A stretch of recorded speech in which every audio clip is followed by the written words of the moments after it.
So did Starbucks make the right decision by selecting Brian Niccol as the new CEO? Absolutely. Amazing CEO. For those who don't know, he was a chief marketing officer over at Yum. He helped turn around Taco Bell. Amazing. And he's very interesting because he's a great operator, penny pincher on the operation side, but he has a marketing brain. So like if you put Tim Cook's mind on the operation side with Steve Jobs, I'm not saying he's a combination of Tim and Steve, it's just an analogy, but very rarely do you get an executive who has both. Usually a person may be good at the visionary ideas, but not the accounting side. He has both. We can't argue with what he did for Chipotle. I think it's interesting that he, not only in the negotiation package, amazing deal, but to operate it from California and work from home.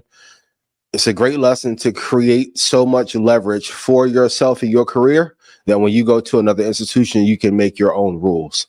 I think Starbucks has gotten too comfortable. The lines too long, too much variety and choice.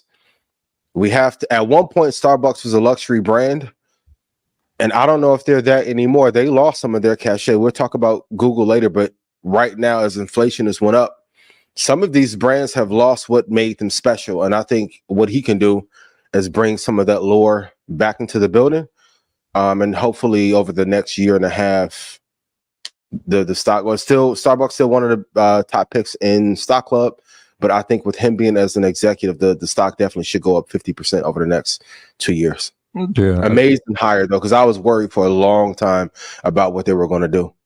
I think it's a 5-star hire. I'm with you. I think it's an incredible hire. If you look at the track record inside of the food enterprise economy, he's been at the forefront of a lot of stuff. Like you said, it goes back to Taco Bell, 2011.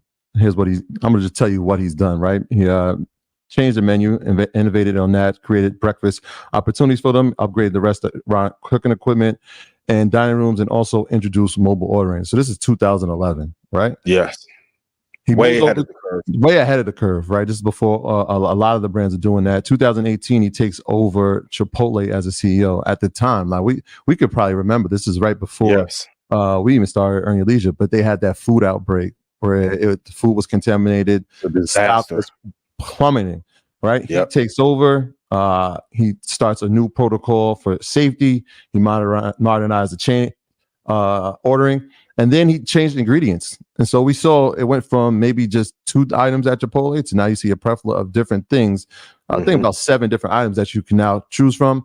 And then he increased locations. In that time from 2018 till, well, he leaves effective September 9th this year, Chipotle stock has doubled.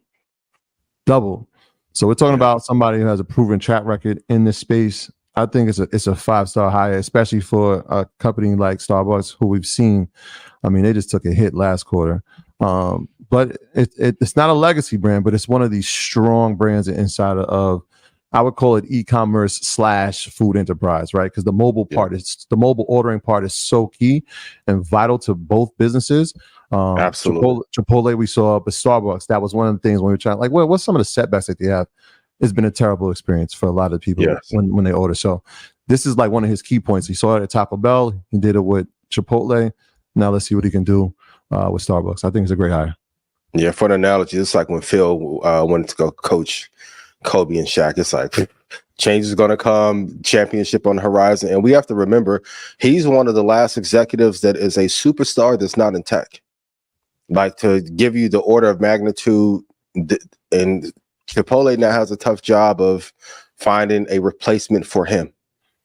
Very tough to find an executive to replace him. So Starbucks would do a lot better. And in each of those instances too, he made the order time a lot faster. Like, one thing the Starbucks has been struggling with, the average wait time in Starbucks now is 9.5 minutes. For you to have all the food prepackaged, why is it taking so long? For a lemon cake and a croissant. Yeah, and a cake pop. It's like, why is it taking so damn long? So I'm excited about, and I think he's going to provide some excitement back into the culture, into the building. And I think the biggest lesson here, though, is find a way to provide value. And then if a brand is struggling, be so valuable to wherever you're at that another company will give you whatever you want to come and work there. Same thing for you guys walking around at the vendor marketplace. If you can help vendors make more sales, like we'll talk about the networking tips later, but what can you do to increase value immediately that day? Day one, when it gets in, I promise you we're going to see some changes positively at Starbucks. That's going to be the expectation. Yeah, and he's relatively 50 years old. Yeah, he's young. We're talking about a younger CEO. Yeah. So, okay. So what do you feel about the compensation package? Whew. Can I break down the compensation? Please do. All right, so let's do it by the numbers. All right, so first, 1.6 million per year. This is his initial base salary, 23% more than his Chipotle salary last year. 10 million. Keep these numbers in order. All right. This is his sign-on bonus, part of which is meant to cover cash incentives, awards, and equity that he would have vested within the year at Chipotle. Big number. 75 to 80 million. This is a one-time equity replacement grant that will be spaced out over 3 years to cover any value in Chipotle stock that Brian Niccol gave up to join Starbucks. And then he has some other cash, annual cash that comes from stock awards and also part of the arrangement. So we're talking, what's that? Oh, nearly 100? Nearly 100 million? Yeah. Nearly 100 million. For everyone, that's the word of the day, leverage, right? I think you have to be so great at what you do. And can we be very honest? Those that are best at what they do get paid the most.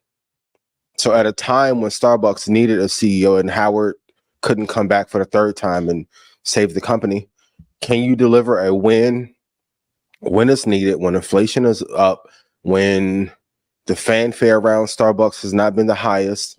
They have a couple of political issues and a couple corporate issues to fix. The money goes to the person who has the leverage, who has the most talent to bring the best result. So has a proven track record. I think it's an amazing deal. And at a time when they were floundering, I think the superstar will get paid the most. Like, the thing that I want everyone to take away from this, find a way to carve your own path to get paid this kind of money for what you're best in the world at. Get your tickets to InvestFest. There'll be a lot of people who are best in the world at their craft to hear them speak.